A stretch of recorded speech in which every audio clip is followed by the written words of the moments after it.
Hello students, this is your English lesson. In this lesson we are going to read a story, The Boy Who Served His Tribe, unit number 3 from Oxford Reading Circle 5. Let's get started. Long ago, there was a family of the Chippewa tribe who lived in a wigwam in the woods of North America. Mother and father, brothers and sisters were all very happy and contented, for they loved the good things of the earth. They loved the sunshine, the forests, and the cool springs of water. But they were often cold and hungry, for at this time the Chippewa people did not know about growing corn. Instead, they lived only by hunting.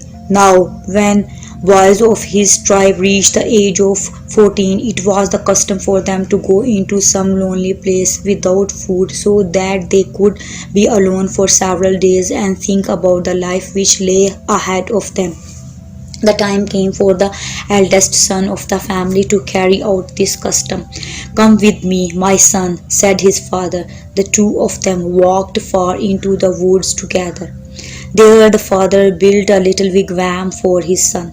"You will be here for 7 days without food," he told the boy. "At the end of that time, I will return for you and bring you food.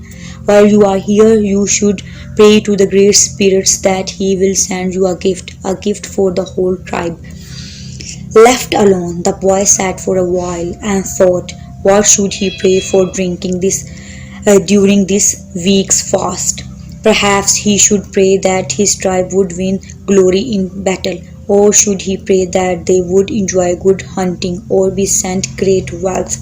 No, he thought, he would ask only that life for his tribe be made in some way a little less hard, and so he began to pray to the Great Spirit. A day passed, and another. The boy continued to pray, and he ate nothing. By the time the third day came, he was weak from lack of food. All he could do now was to lie inside his wigwam in a kind of dream. All at once, the curtains of the wigwam parted and a young warrior entered. The plumes of his headdress were green, and so were his moccasins and his cloak. When he spoke, his voice was like the rush of the wind through the trees.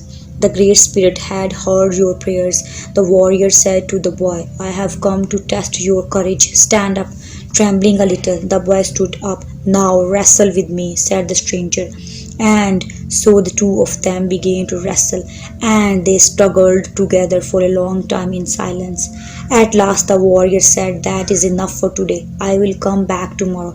The next evening the curtains of the wigwam parted again, and the warrior was back again.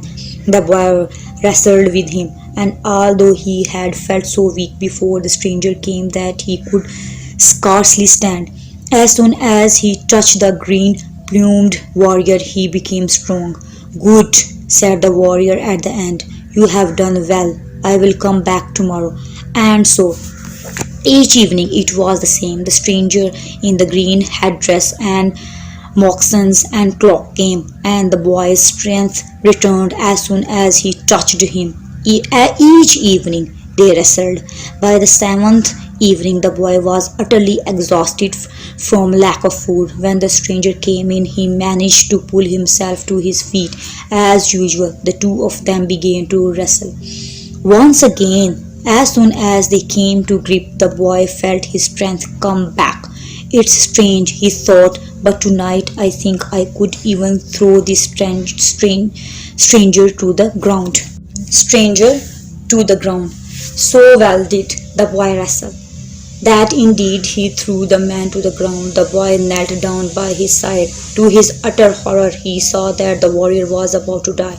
The man smiled at him. "You must not be sad," he said, "and you must not grieve for me. You shall see my green plumes again, but if you wish to see them, this is what you must do.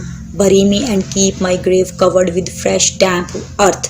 When I have spent a good sleep, I will break through the earth and return to the sunshine." So the warrior breathed his last. With a heavy heart the boy carried out all his instructions. No sooner had the boy finished burying the stranger than he looked up and saw his father coming towards him through the woods. "See, my son, I have come to fetch you," said his father, "and I have brought you food. Eat, and your strength will soon return." And when the boy had eaten and regained his strength, they went home together to the family and to everyday life.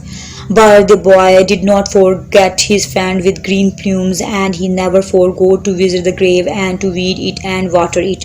The boy told nobody about what he was doing, not even the members of his own family. He was afraid that if he told people about the warrior and his visits, they would say that he had dreamt it all because he did been so weak from lack of food. Then one day the boy was coming home from a week's hunting trip, and he decided to visit the warrior's grave.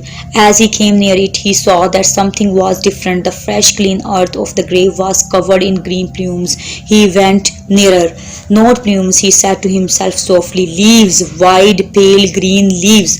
He stood there, staring at them. He had never in his life seen leaves like them, and he did not know what to do. Should he tear them out? No, he shook his head, remembering how the young warrior had died, his eyes fixed on the boy's own. "He told me to trust him, and I will."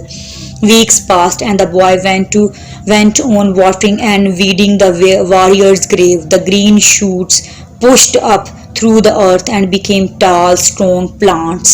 At last the day came when golden tassels swung from them, thick golden tassels. Then the boy knew that it was time to fetch his father to see them. The older man stood silently at the side of the grave while the boy explained the whole story. At last the father spoke. "My son," he said, "this is a gift from the Great Spirit, a gift to all the Chippewa people." The boy looked puzzled. "A gift?" he asked. "What is it, father?" The man reached out and touched the golden tassels gently. He took a few grains from them and tasted them. Then he turned and looked at the boy, and his face was as glad as the morning sun in the sky. "It is a new kind of food, my boy," he answered. "The Great Spirit has sent us food that will grow where we plant it in the earth.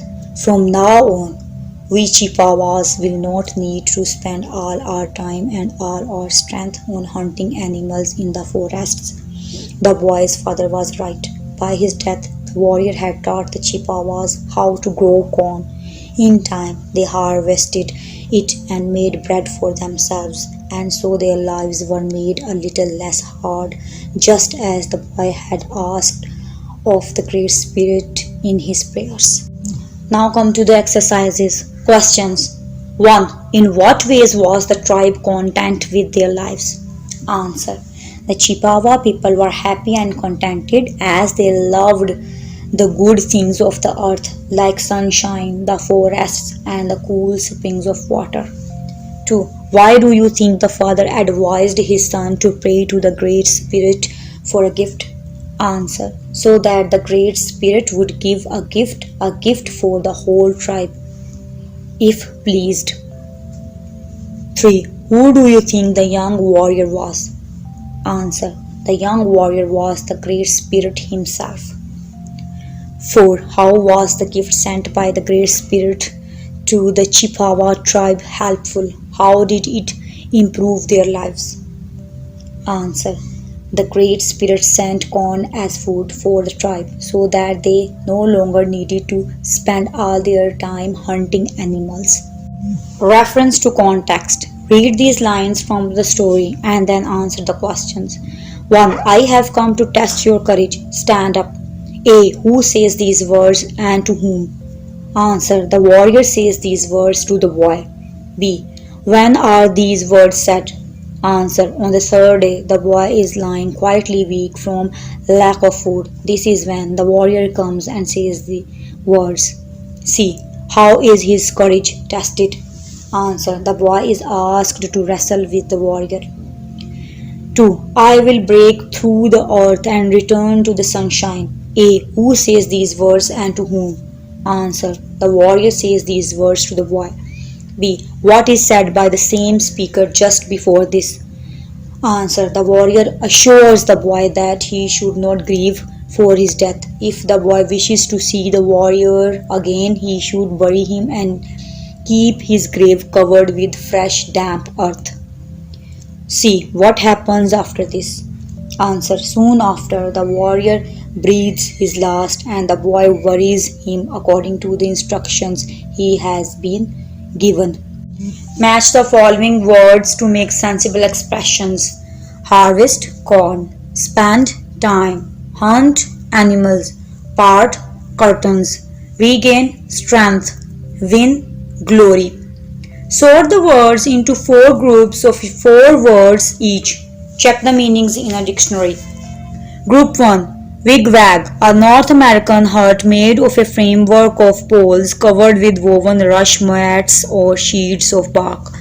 Teepee, a conical tent used by Native Americans or American Indians. Igloo, a dome-shaped house made of snow.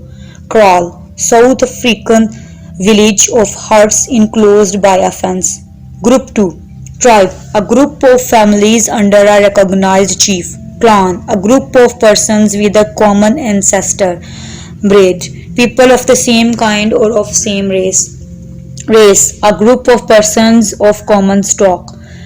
Group 3. Oats, cereal grown as food for humans and horses. Barley, cereal used as food and in preparation of malt. Rye, cereal used for bread and as fodder. Corn, cereal, especially wheat and maize, crop used as food. Group 4. Pray, meditate, adore, regard with deep respect and affection, worship. Worship, respect paid to a divine being. Revere, respect and admire. Thanks for listening. For new videos, don't forget to subscribe my channel. And if you like my videos, please share and like.